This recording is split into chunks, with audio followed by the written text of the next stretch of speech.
Hey guys, welcome back to r/LegalAdvice. What would you do if your own mother borrowed your car and then refused to give it back to you? This entitled mother stole my car and I honestly don't know what to do. Let's dive right into the video. And the title story from r/LegalAdvice is titled, I stupidly let my mom borrow my car and now she refuses to return it. So my mom's car was rear-ended, so while she was waiting for her insurance to decide if they were going to cover the repair or not, I decided I would let her use my car. We spoke on the phone and agreed that I would lend her my 2013 Toyota Corolla LE from the dates July 23rd to August 2nd, which would be a Friday. The reason I agreed was because she told me that on that Friday she could start working from home and would not need a car as desperately, but I specifically told her I needed my car back on this specific date because I am in the middle of starting a small auto shop which is a good 40 miles away from where I live. Stupid of me, I know, but I wanted to be a good son and help out my ma. Plus, at the time I didn't need a car, the paperwork would not be done until the 5th or 6th of August anyway. The problem is that it is now August 13th and she still has not yet returned my car to me. I've called, texted, left voicemails and the whole 9 yards. I even offered a lift ride to her house in an attempt to get my car, only to find that she had locked it up in her garage and refused to answer the door when I knocked. So then I called the police, who showed up, knocked the door and told me that because I allowed her to use my car, this was a civil matter and I would have to do a 10-day letter of demand before I could report it as stolen. The problem is that I'm a 24-year-old who has just sunk $7,900 into my garage startup and I cannot afford to sit waiting for 10 days, not in Katie making money. I have 2 trusted mechanics who left their jobs to come work with me, who have not been paid or given work yet because I cannot get to my shop and get the server and shop manager system up and running. I literally only have $200 left, so I cannot afford taking lift rides, ripping and running around town searching for her. Seriously, I feel like the biggest idiot for letting myself get put into this situation and I just don't know what to do. I have my letter of demand drafted, but I'm worried that in that 10-day window she will damage my car or run it into the ground. I still owe $14,000 on it and the oil change service interval was coming up at 58,450 miles, which I know she's not gonna pay to have done. All that BS talk about blood being thicker than water is exactly that, a load of BS. And yeah guys, I'm curious, what do you think about this? Is blood really thicker than water? And what would you do if you were confronted with this situation? Also, I'm curious, if you have an old car, how many miles do you have on it? Anyway, comment number 1 from Reddit said, you got a couple options. Option number 1 is, you can write a letter of demand to your mother stating to return the car, and in that letter you need to let her know that she needs to return it the same condition as she picked it up and or dropped it off, also putting in there if you don't return the car by this specific date, example August 20th, then you will file a police report to report the car stolen. You can also put that in there if she destroys the car, so you can also report that to the police. With the letter of demand, if you do have to go as far as going to the police, the letter of demand is going to be worth more for them to go after. Make sure you send this letter by certified mail on top of sending it to her directly by electronics so that you have a paper trail going. Option number 2 would be the quickest, and if you don't want to go this far, just go to Houston and get a tow truck to pick up the car from her place or pick it up on your own if you have an extra key. And by the way guys, that sounds like a fantastic option, but judging by our Reddit story experience, tow trucks can be really expensive. Anyway, I would suggest you do this if she's at work, as she's locked up the car before in the garage. This takes planning, but you have a right to pick up your car. This would probably be the quickest route. If you don't have an extra key, then you might be in a pickle, but you can get a new key made at the dealer. It will be expensive, but you're better be off forking over $500 to $600 than having her trash the car and pay $2 to $5K or more and save a file insurance claim. Another comment said, I don't know your mom, but is she the type to get embarrassed? You could try calling her job, friends, family, social media. If you have everyone she cares about telling her she's being a loser, maybe she would be embarrassed enough to give the car back. I know you said you are worried that she will wreck it, but if everyone she knows is aware of her behavior, she might not be as inclined to act out. Update to the story, I followed you guys' advice to a T, sent the demand letter and waited. So the 10 days ended yesterday, but she still wouldn't return my car, so I went downtown to the HCPD HQ to report the vehicle as stolen. I was able to get her on the phone with the sergeant, who told her that once I decide to press charges, it becomes felony possession of a stolen vehicle/unauthorized use of a vehicle, and if she is caught driving it or caught with it at her house, she will be arrested and charged, and I would not have a say in the matter. Once I signed that line, whatever happens next happens. Long story short though, that lit a fire under her rear and she left the car with my spare key in the glove box across the street. Of course, I requested an officer to meet me at the location just in case she tried to get belligerent or in fact had damaged my vehicle, which she didn't though. She's officially had my car since the 23rd of last month, but it is back in my possession now. She has put well over 2,000 miles on it and the maintenance light is on, but for now I'm glad to be done with this, and I want to thank all of you who either gave me good advice or gave me the metaphorical slap I needed. As for my shop and getting there, one of my mechanics lent me his old beater so I could get to and from, so the shop is up and running and we are already up to our neck in jobs. Got 7 satisfied customers and 5 others waiting on parts. Glad to say that everything worked out once I took a step back and analyzed everything. And the next one is from r/best of Redditor updates. Imagine losing your husband only to have his best friend show up claiming he deserves a piece of your life. Now imagine him insisting that your daughter might be his. I thought grief was hard, but I was not ready for what came next. So my husband Jonah passed away unexpectedly a month ago from a stroke. I don't want to get specific about that part, it's the worst pain I've ever felt in my entire life, and I'm still not sure how I am ever going to move on. We were married for 5 years, together for 7, and the past 2 years we've been trying for a baby, but we are just getting to the point of considering IVF when he died. Jonah had a close friend in high school named Marjorie. Marjorie also ended up going to the same university as he did, and they spent a lot of time together during those college years. Jonah said that he liked Marjorie's company, but never felt anything beyond friendship with her, which I totally believe. Jonah dated other women during that period, but told me that several times Marjorie hinted that she wanted him to ask her out. She also joked about wanting him to be her plan B in case she did not meet someone and get married by 30. By the time I'd started dating Jonah, he had moved a couple hours away from his hometown and Marjorie. Well, despite this, Marjorie immediately began finding excuses to come to our town and hang out, which usually involved her encouraging us to go drinking and then her passing out on the couch at Jonah's apartment. I didn't mind her for the most part, but she had a habit of saying things like, "You know you ruined our marriage pact, hahaha," and pointing out all the things that she knew about him, like what he took in his coffee, his favorite bands, etc. Over the course of our relationship, and especially after we got married, Jonah definitely put some distance into his relationship with Marjorie. He confided in me that he felt he had outgrown her and that they really had little in common anymore. He stopped responding to her invitations to hang out as often, though he would occasionally call to catch up out of guilt, especially when she would text him or leave messages saying she was so sad that he was ignoring her and the like. Well, but now he is gone. I had him cremated like he wanted. We haven't done the memorial service yet. It was too hard for me to even imagine the first couple of weeks, and I also wanted to give time for some out-of-state people to make travel plans. The memorial is this weekend. However, 2 weeks ago I received an email from Marjorie, sent to around 60 people including Jonah's family, saying that she was holding a memorial service for Jonah in the town where they grew up in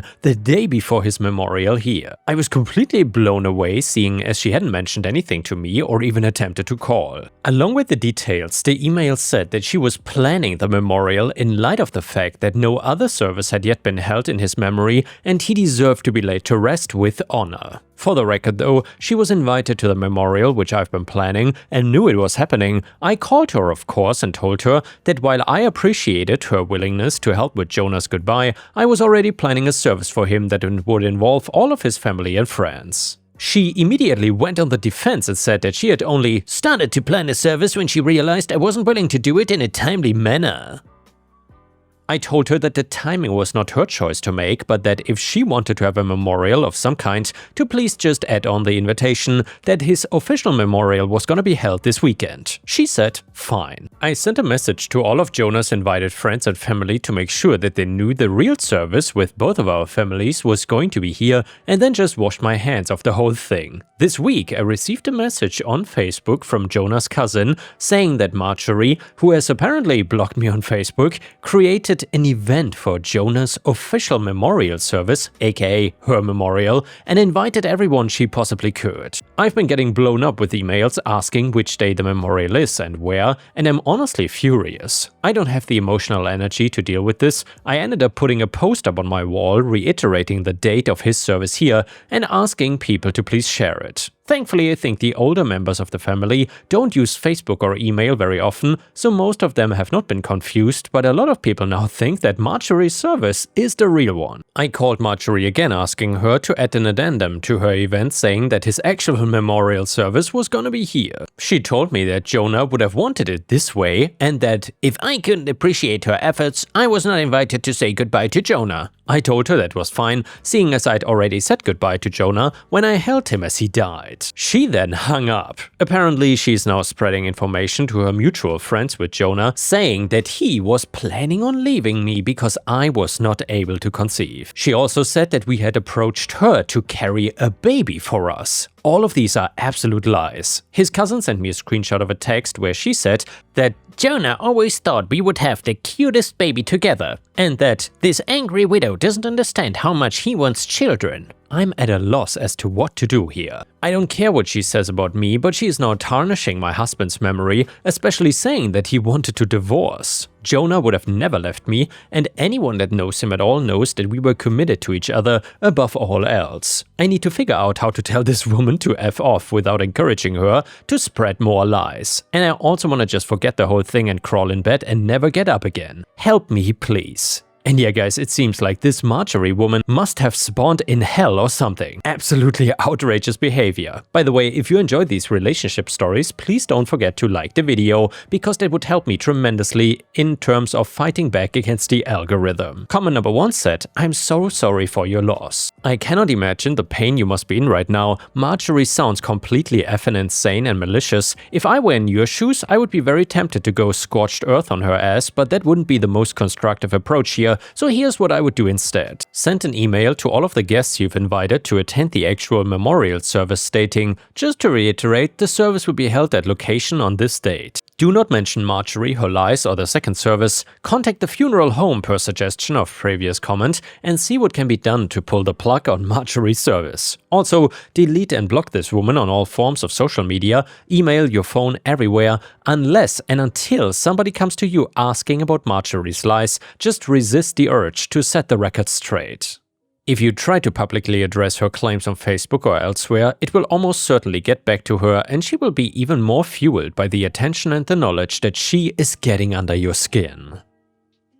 Cut off her supply by ignoring her. If she crosses the line into character assassination against you, contact legal aid. Also, content yourself with the knowledge that if any of Jonah's and Marjorie's mutual friends have half a brain, they will understand that she is out of her mind or at least being outrageously inappropriate. Update: I apologize for not updating sooner, but a lot happened the last couple days. Thank you to everyone who offered help and advice. For those that offered monetary assistance, Jonah and I were in a stable position financially. I'm going to be comfortable until I decide to go back to work. Your willingness to help was deeply appreciated, however, and I'm truly bowled over by your kindness, I took the advice of the majority of comments and called the chapel where Marjorie was planning her service. I spoke with the pastor, who immediately told me that he had been trying to get in touch with me regarding the service. So apparently both Jonah and Marjorie had grown up in that church. I'm not religious and neither was Jonah as an adult. My voicemail has been flooded though, so it's definitely plausible that I overlooked his call. He immediately expressed how sorry he was to hear of Jonah's loss and said that he had received my contact info from Jonah's great aunt, who still attends there. He said he was surprised when Marjorie asked to have a service for Jonah, but she had claimed that Jonah and I were separated and I didn't want to be involved. He had been trying to follow up with me, but obviously that didn't happen. He was very apologetic and said that we could cancel the service or move forward in any way that felt right to me. He said that he knew that church members would appreciate the service since many of them remembered Jonah as a boy, but obviously Marjorie would no longer have a role. I agreed that the service could go forward. He called to speak with Marjorie after our conversation and informed her that she was no longer welcome to participate in the organization of the service after her behavior. He wouldn't tell me all that she said, but says that she was distraught and he recommended some mental health/spiritual services to her that he hopes she accepts. She apparently apologized for lying and asked to speak with me, but I declined. I feel bad if she's truly contrite, but I just have too much on my plate now. We had 2 beautiful services for my husband, the first one at his hometown church, and then the non-religious one that I planned. Everyone that came wanted to honor Jonah, and that's all that really matters. I was told a dozen stories about him that I'd never heard before, and I laughed so hard I cried. Then I cried some more, and my cousin was on the lookout for Marjorie, and I honestly didn't think about her the whole weekend. She turned up for the first service, and the pastor ended up speaking with her, unbeknownst to me. So my cousin says he was sympathetic but firm and told her that her presence there would be inappropriate. Surprisingly, she left without a fuss. I'm still not sure the situation is entirely resolved, but I gotta lay my husband to rest in the way he deserved, and that is the most important thing to me right now. Thanks everyone for your support. Update number 2 to the story. I'm not sure if anyone will remember this post, but I thought I would update since it's been a few months now. I have not been checking my inbox and I'm sort of amazed I remembered the password at all, but I appreciate all of you who send encouraging messages. It means a great deal to me. So it's been around 5 months since Jonah died, and honestly, it still feels like I'm waking up and living the same day over and over again. I'm in therapy, but the feeling of grief has not subsided whatsoever. Everything reminds me of Jonah, and I still feel like half of me is gone. I'm considering moving out of the country, or at least to a different state, but I also feel like a piece of Jonah is here in the house where we lived. Even worse though, Marjorie has still not disappeared.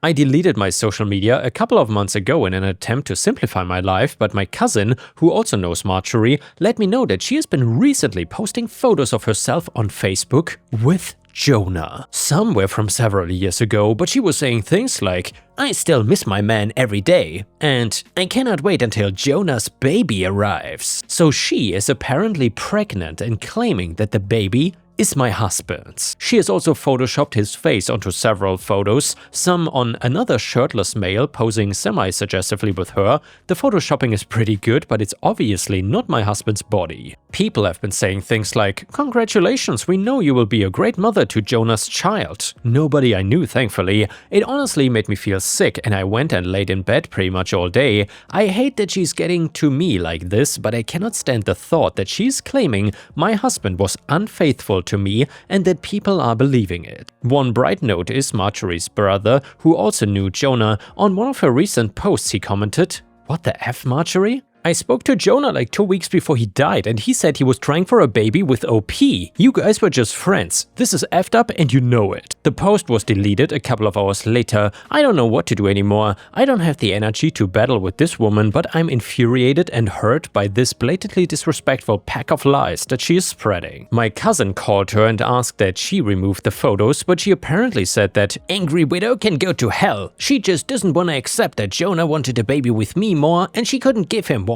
I am lost, guys. What can I do about this? It seems like all I can do is sit and watch this crazy woman try to convince Jonah's friends and family that he never loved me. And another update to the story, I just spoke with Marjorie's brother, who called to tell me that Marjorie is not pregnant, but seems to truly believe that she is. He asked her how far along she is, and she said 5 months. But she is still completely flat. He is not sure if she's lying or if she actually believes she's having a child with my husband. He asked her when they conceived, and she mentioned a date that he knew we had been on vacation. Update number 3, a lot has happened since my last update. Hopefully, this will be the end of the story. So, Marjorie's brother came very concerned after speaking to me and apparently questioned Marjorie extensively about her behavior.